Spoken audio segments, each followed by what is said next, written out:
Hi,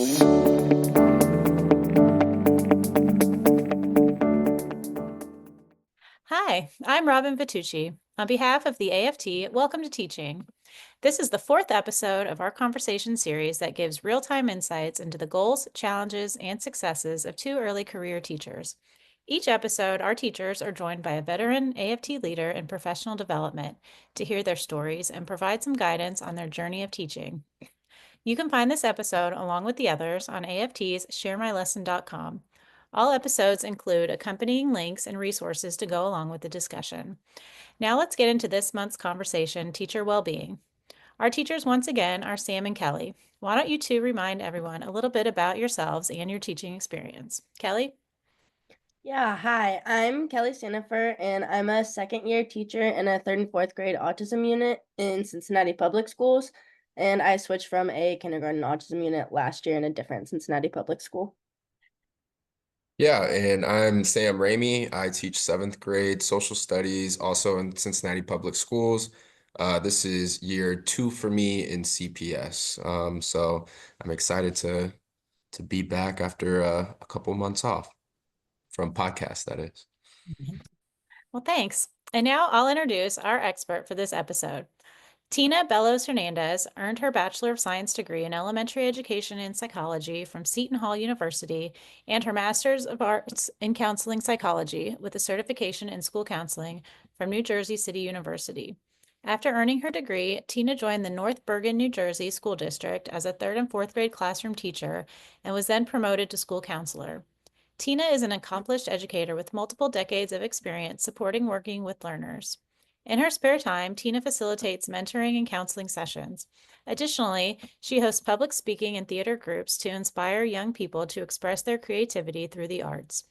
Tina believes in the power of connection and strives to make deep and life-changing connections with students, families, colleagues, and the community at large. Thank you, Tina, for joining us today. And now I'm going to turn it over to you to start the conversation. Thanks so much for having me, Robin. Hi, Sam and Kelly. I'm excited to be part of this journey into teaching with you. Today, we're going to talk about managing your work-life balance and teacher well-being. I know so often newer teachers struggle to manage their work and take time for yourselves. So hopefully I can help share some tips and help you maintain that balance. Kelly, let's start with you. Can you share a little bit about how your first year and a half have gone in terms of navigating your workload? Thanks, Tina. Of course. I'm in special education, and my first year was kind of intense.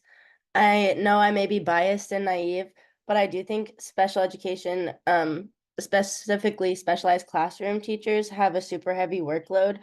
We individualize instruction, write progress reports for every grading period, document things like ETRs and IEPs, and we often also have to complete trainings outside of work hours that are required for our job. Um, and so, especially as a first year teacher, it's also hard to build up a selection of materials. So I was going home and cutting out and laminating things for the next day, the night before it was supposed to happen. And I was working about 10 hours a week outside of school just to keep up with everything, and it was overwhelming. But this year I've gotten a lot better at maintaining a work-life balance. I remind myself that not everything on the to-do list has to be finished right away. There's always going to be something that could be done better or that I could get ahead on, but Yeah. I could spend hours doing things and working on things that may not go as planned, and it can be deflating to do that sometimes. So I just have to remind myself that I have to put myself first sometimes. Yeah, definitely. I definitely agree that there is a lot of extra time that goes into the job of a special educator. And for a first year teacher, that probably was really hard for you to navigate. I'm glad to hear that you're learning to take that time for yourself. And I liked what you said about not everything on my to-do list has to be finished right away, right? Because guess what? There's always going to be something else for you to do. What about you, Sam? How was your time management in the first couple of years? Yeah, similar to Kelly, my first year just really seemed impossible. Um, similarly, I found myself routinely working 50 plus, sometimes closer to 60 hours a week. And at home, just constantly stressing about my performance at work and, doing the extra things outside of work hours that, were necessary in that first year to be successful in the classroom. And, unfortunately, I was in a charter school, wasn't unionized, and I had a lot of support for sure from mentors and such, and I learned a great deal during that experience, and I'm very grateful for it. But I definitely think that having a lack of planning time and an abundance of Yeah. staff meetings that you know Mhm. sometimes felt just kind of unnecessary. We had weekly evaluations.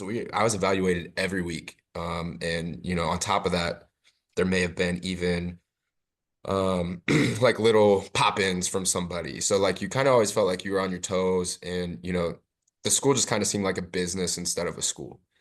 And a lot of, again, a lot of pros to that experience, but that definitely made it hard with the work-life balance and made my time management difficult, because I often felt like I didn't have the time. And there were times I was taking PTO just to catch up on work, and that was super frustrating. So there were plenty of times where I felt like my time was being abused. However, moving into CPS last year, everywhere has its pros and cons, but I definitely feel better, with, some of the things we get from having our union. And, one of the biggest ones is having multiple preps in the day and just feeling like I at least have, I may not get everything done, but I at least have, a significant amount of time during the day where I can, attack that time and get things done. And teaching a new class last year, that took a lot of time. And, obviously on top of grading and parent contacts and all the other items, all that tallies up. But at this point, I feel like I can at least get my planning done and at least get Yeah. my grading done during those work hours. And, the other things that get on the list, like Kelly said, sometimes you just have to be okay with putting them Yep. off. Leaving it behind. Yep. Leaving it behind, right? And parent Mhm. contacts kind of comes up. Like I wish I had more time for that. And Sure. sometimes I do feel like I have time for that, but sometimes when things are busy, it's hard to It contact goes parents. on the back burner, right? Exactly. And because Yeah, you kind of have to prioritize, well, I'd love to contact parents, but like I can't teach tomorrow or the next day if I don't have X, Y, and Z done. So that's right. I definitely feel a lot better in my situation now, and just through experience learning how to manage your time better. Um, Yeah. but it is overwhelming still, for sure. Course, of course. You used the word impossible, right? At the beginning, you said it felt Yeah. impossible. I think a lot of new teachers feel that way in terms of the workload and all those different tasks that you have to do every day. You threw around so much. I got overwhelmed just listening to you, right? And it seems like Kelly, you also had to learn that your to-do list doesn't end, and you have to just be able to be okay with that, put it aside at the end of the day, right? And you mentioned parent contacts. I know in a previous episode you talked about family engagement and taking time to reach out to parents and caregivers. How have you been doing with managing time for those types of tasks? Kelly?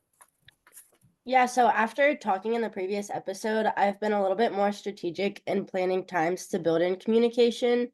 I have two times throughout the day where I check my email or class dojo, and then at lunch I'll also check it sometimes. But I will also send messages out then. And then at the end of the day, my students have been more independent in their end of day chores. So I've been able to take that time to call parents or do whatever I need to do. That's good. I'm glad you're learning some strategies to build that time during the day for the smaller tasks. I would say keep lunch for yourself. Yes. Don't do anything else but take time for yourself. Just that half an hour to breathe and eat. It definitely takes time to learn what works for you. So, for you first year teachers, don't give up. It's like the first few years can be very difficult, and it's normal to be unsure of how to get everything done, right? But you're going to learn eventually what works for you, what's best for you, and then that'll change again, right? Through the times. Be patient with yourself because it all comes together, you know? Yeah, and building off of lunch, for anyone listening, because we've all worked through our lunch, and I still do sometimes, but like not nearly as much anymore. And my first year of teaching, I would work through my lunch every day. And then like the last bell would ring and I would realize like I hadn't eaten anything. Like I'd forget to eat. And then like I would just stare at the wall for like 15 minutes, just like decompressing. Yep.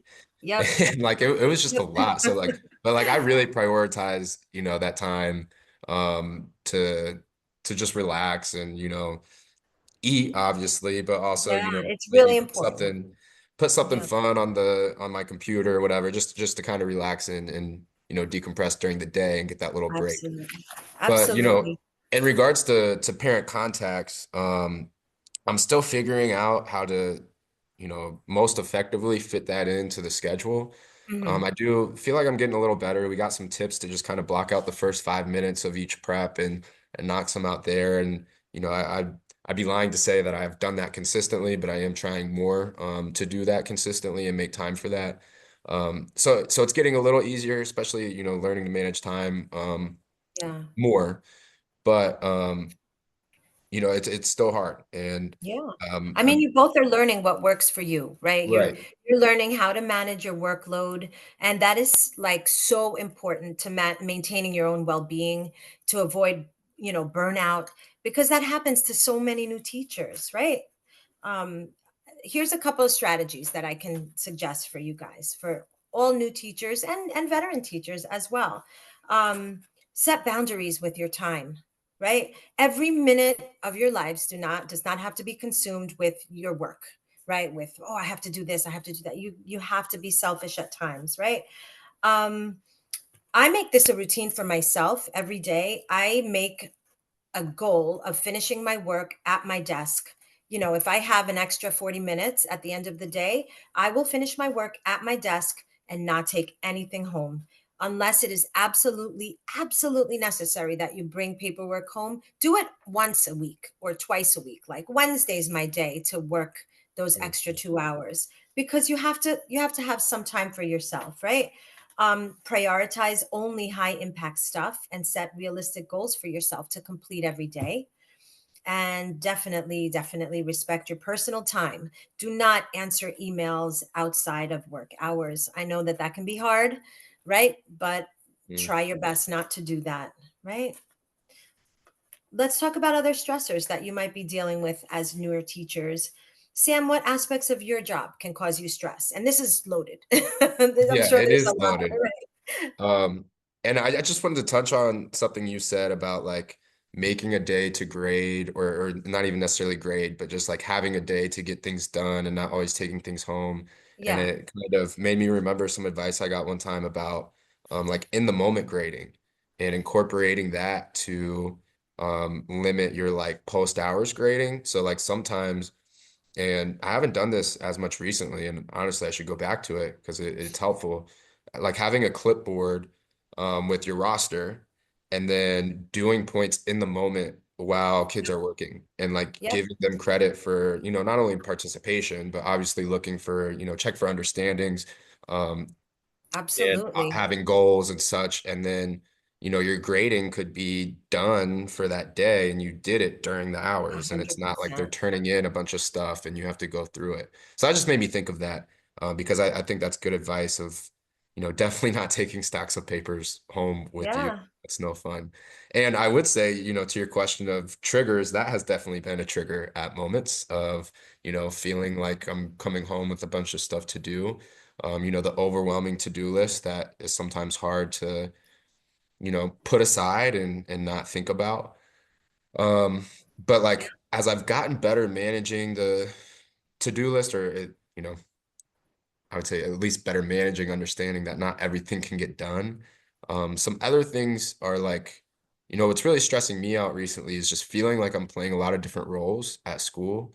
Obviously we're yep. the teacher, but sometimes we're the behavior specialist, sometimes we're the therapist, sometimes we're The security. nurse. I'm even thinking today, like we had, a fight in the hallway today, and in the moment, like sometimes you have to play a different role to keep kids safe. And, That's right. ideally, you have a bunch of people who are there to help, and we do. But, sometimes when, you feel immediate intervention is needed to best support our kids because, we care about our kids and our job is to be there for our kids.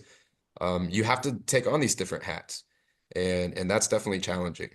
And something else For sure. that gives stress is, student performance and goals, and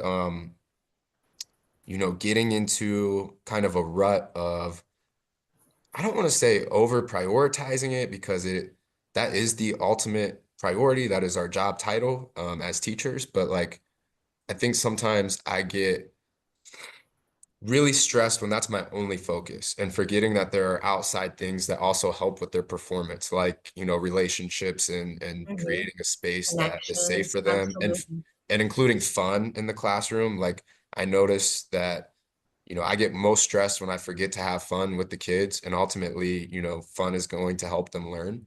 Um, so when I get like really dialed in, like, man, I need the expectation to be met right now. And like, because I want to see it out of them, because I want them to grow, that is definitely stressful, especially when it's not happening. And you kind of have to take a step back and reevaluate what you're Yeah. doing, and try to incorporate the things that will, you know, maybe are second tier, but will help Mhm. the ultimate goal of students learning and growing.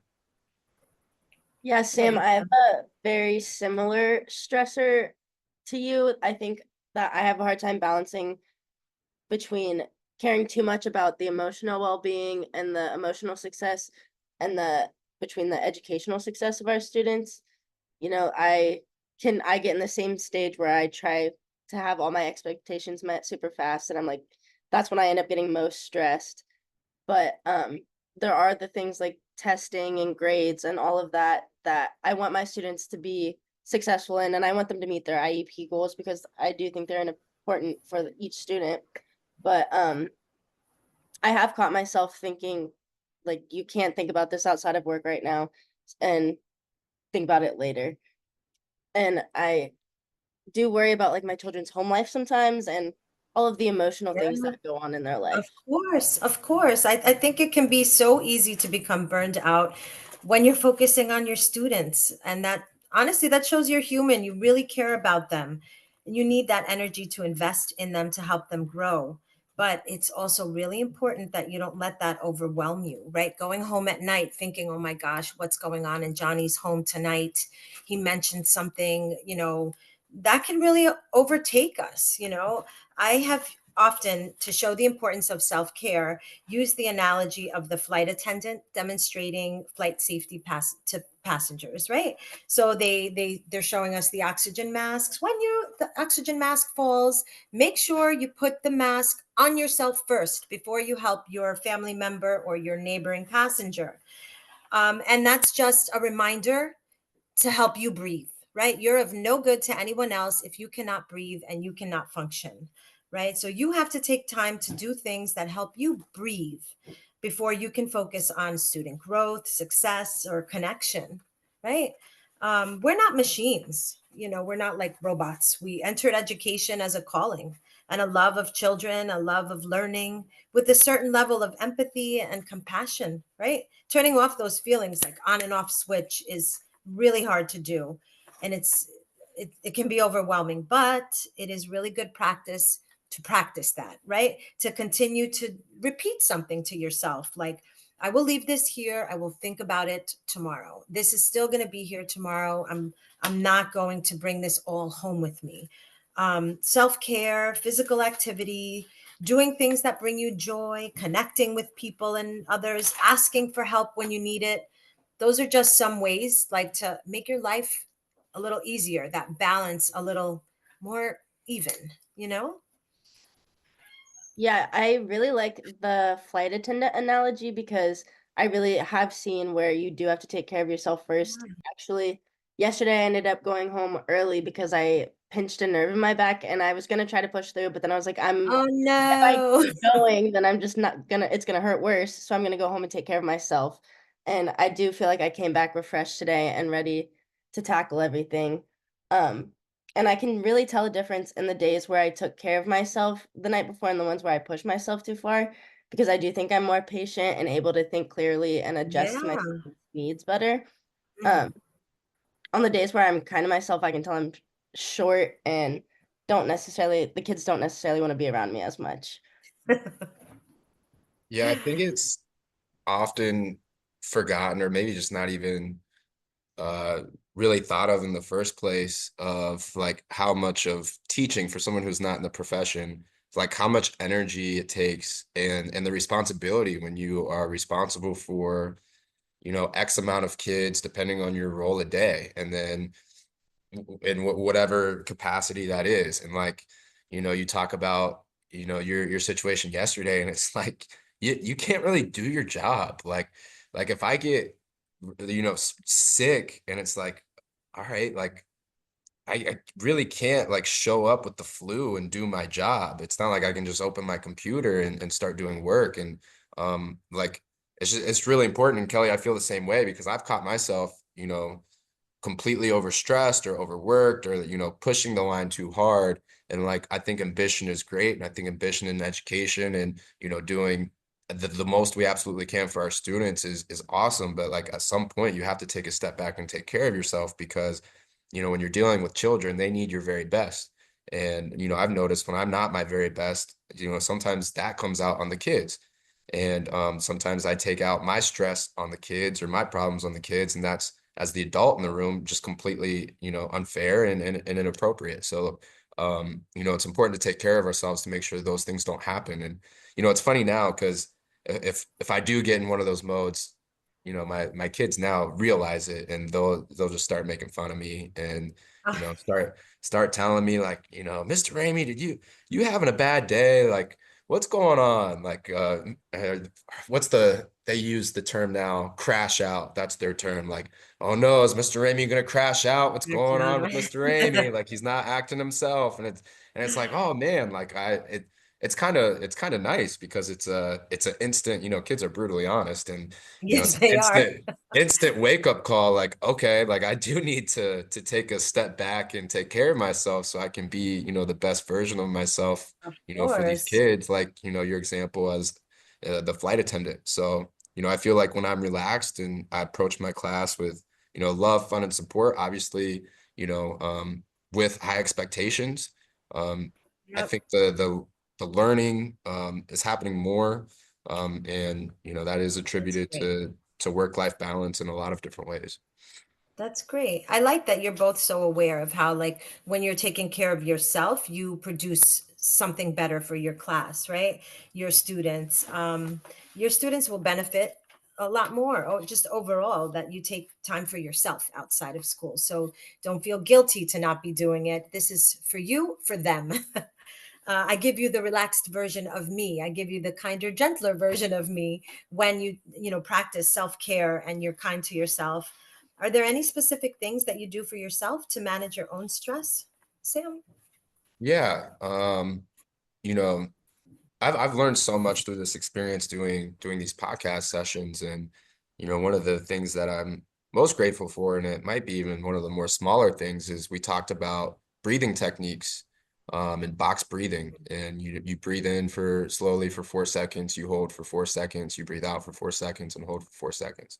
And like, I've definitely tried different breathings, and not even intentional breathing, but just like being conscious of my breath and, calming down to reduce stress and whatnot, but being super intentional about that process, just kind of feels like it does, regulate my body, a bit more, especially like not necessarily like over the long term, but in a moment where I'm really stressed and just need to Yeah. calm down. And so I've been Yep. doing It, that. it helps you relax. Absolutely, yeah. And especially at work when, it's not even necessarily like a big thing will happen, but you know, a bunch of small fires are happening throughout the day, and that builds up, builds up, builds up, and you feel like you're almost at the point where the last straw is going to break the camel's back, and you just kind of have to like take a step in whatever works for you. And I found that breathing helps me a lot on that box breathing particularly, and just kind of resetting my nervous system in that moment. So, that's been Great. good. I think outside of school and doing things to help reduce stress at school in the moment, I really prioritize at this point, like, we talk about work-life balance. I really prioritize it and prioritize doing fun things outside of work, and filling my day with things that I enjoy. I'm coaching at the school, and that's, I guess, technically work, but for me it's fun. So like that's a space where I can kind of get stressed out, and I like to run. That helps clear my head and just make me feel healthy and de-stress a little bit. And then also just my relationships with not only like my loved ones outside of school, like my wife and my family and friends, and doing things with them, but also in school, utilizing those relationships of people who are going through similar things. And Yeah. I'm grateful to have some solid relationships at our campus that I can debrief to, and we all kind of Yeah. You're not understand. alone. Yeah, right. I'm not alone. And Right. and like we Yeah. can, maybe they had the same exact experience, like literally, like we went through it together, and then we can talk about it. Mhm. And just having 100%. people to lean on a little bit feels good. Yeah, Right. I agree 100% because I was alone last year. I was the only one doing what I was doing at my school. I was the only unit. So this year going to a school with 6 other units, it's been very nice to have people doing the exact same thing I'm doing and day in and day out. And I go to them probably at least 2 or 3 times a day asking, how would you handle this situation? Because it does take the stress off to know that like other people have gone through this and they've lived through it, so I can also do that. Oh my God, yes. Yes. And I'm also not sure if it's the most beneficial coping mechanism, but I like to take some of the things that I'm overwhelmed about and make a list of them and prioritize it. And then maybe some of those smaller, more doable tasks I'll get done so that I feel like I've gotten things off my to-do list. Yeah. I mean, I think it's helpful. What's most important, let's get it done with now, and the rest put it on the back burner, right? Exactly. Yeah, you mentioned about finding like colleagues at work that can help you, that, you need to find someone that you can lean on, definitely, to get you through stressful times, or to help you go through an experience that you haven't, let's say with a parent or with an admin, that, how can I maneuver this? How can I get through this? You need that connection with some colleagues. And that's, you didn't have that necessarily. You mentioned your first year, right? You had a Yeah. difficult time in some way. Um, yeah, it's important to find some network at school, build 1 or 2 relationships, and then the rest will follow, I feel. Sam, I loved what you said about having the kids, like noticing you breathe and do like de-stressing. You were talking about the box breathing. You said the kids do that with you as well sometimes, right? And Yeah. it's good to try bringing the kids in on that, because they can benefit from that too. You can also do circle discussions with your kids as well. When your students are emotionally connected to you, then everyone can kind of get moving. They can, it's easier to learn. It's easier to calm down and engage. And you mentioned running, right? Physical activity is such a great way to help when you have stress. So, running, going on brisk walks, stretching your body, doing a reset from stress, even during the day, just standing and stretching. Um, so important, right? Getting your heart rate up. It's just so vital to us, I feel. I also recommend, and I know, we can say this all we want, but getting enough sleep, making sure that you have like a healthy sleeping pattern, so your body's relaxed and healthy. Do morning mantras. I know it can be silly, but like on days when you're like extra stressed or you have a lot going on, I've got this, I can do this, or everything is okay. Something silly, you know, just to kind of get you going. Everything is going to be okay. Everything will be okay. So those are just some things to think about when you're feeling stressed. Definitely sleep, super important. Definitely exercise, so important. That breathing, bringing your students in with you with that, like everybody's really wound up right now. Let's take a breather, let's everyone quiet down and turn the lights out and let's breathe. They can benefit from that. The sooner we teach them that, how to calm down, I feel the better as well, right? Mhm. um I have a question for you, thinking about job stressors. What would you need or want to change about your job right now? Sam, let's start with you. Yeah, that's a overloaded, another big question. And I'm gonna give a big answer just for fun. Why not? I think the dream would be to, be in a school, and this really doesn't even exist, at least in the public sector, but well, some places, I guess. But to be in a space where you feel like you have, in a sense, unlimited funding, and or a lot of funding to do a lot of different things, and maybe not be in an overcrowded space, and the list continues. Just a lot of things that really limit consistency and structure. And I think sometimes as teachers, it's really easy to blame ourselves about certain things. I think sometimes as teachers, it's easy to blame our students for certain things. I definitely know it's easy to blame administration for certain things.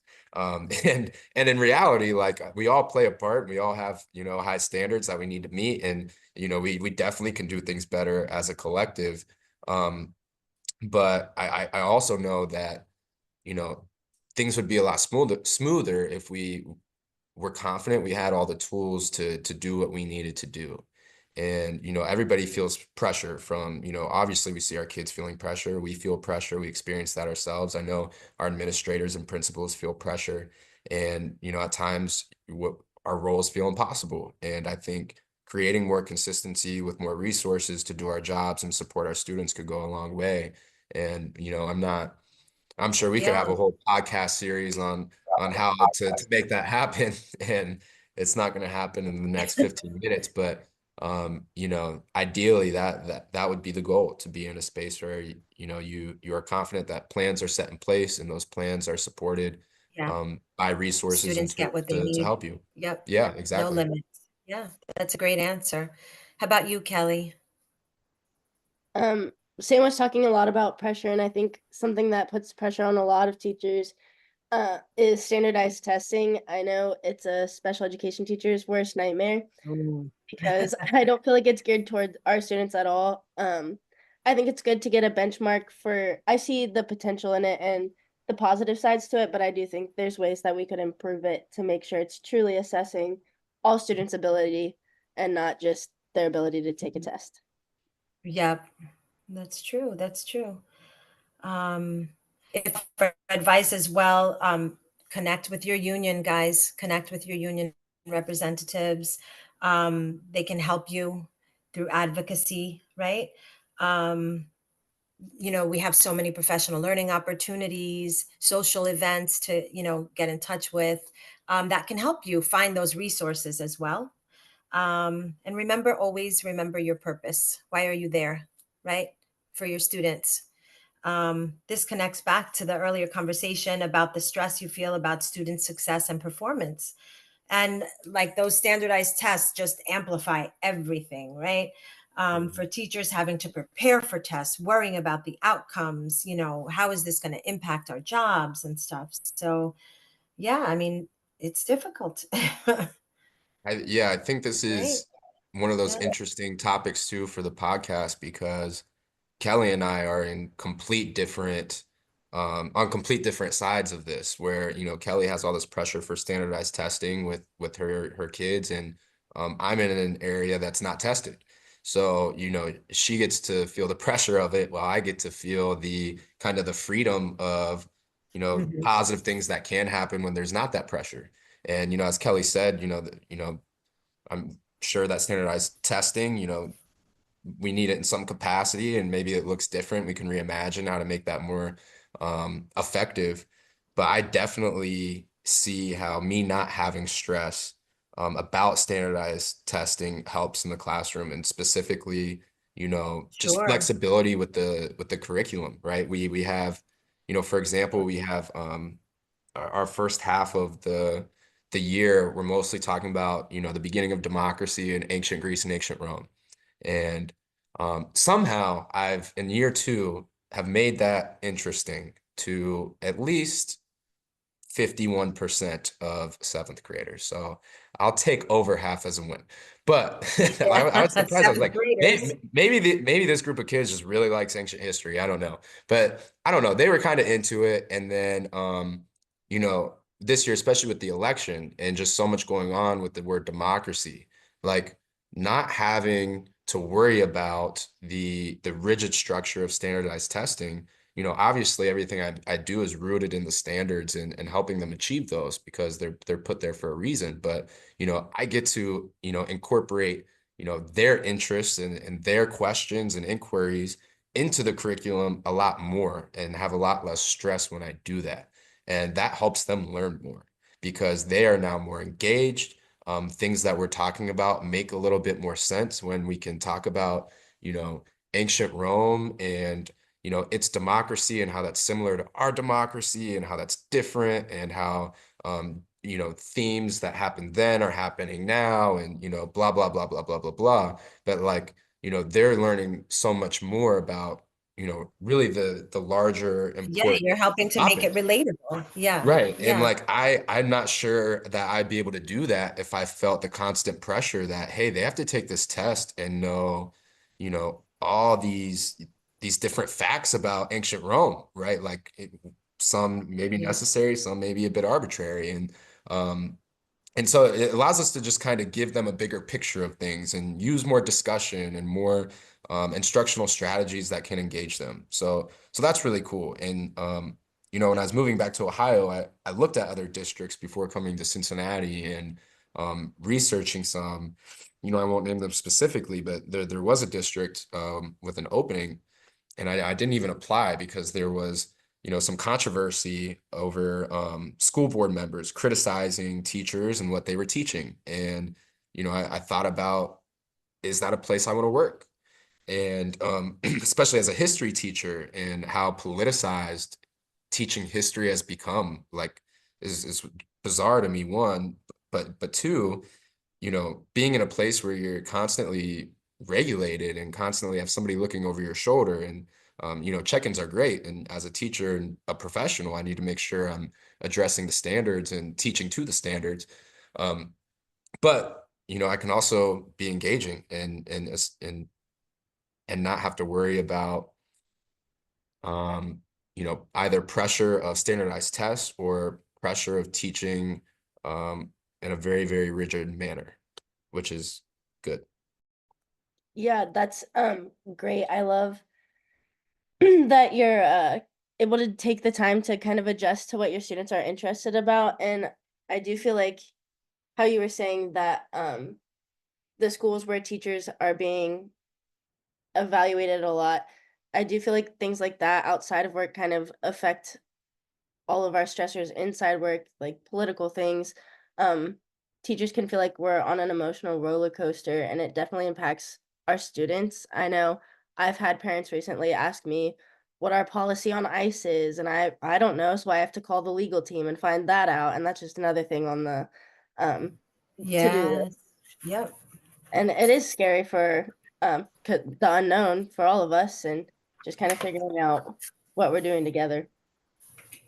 And teaching today is so difficult, right? Educators, we have lots and lots of challenges on our plates. There's outside factors, the politics, the school politics, the world's politics. It's a lot, and it can be so stressful. That's why it's so important to continue to remember some of the strategies we talked about, taking time for yourselves, reaching out for help, self-care. Remember those strategies we spoke about today and make connections. Okay.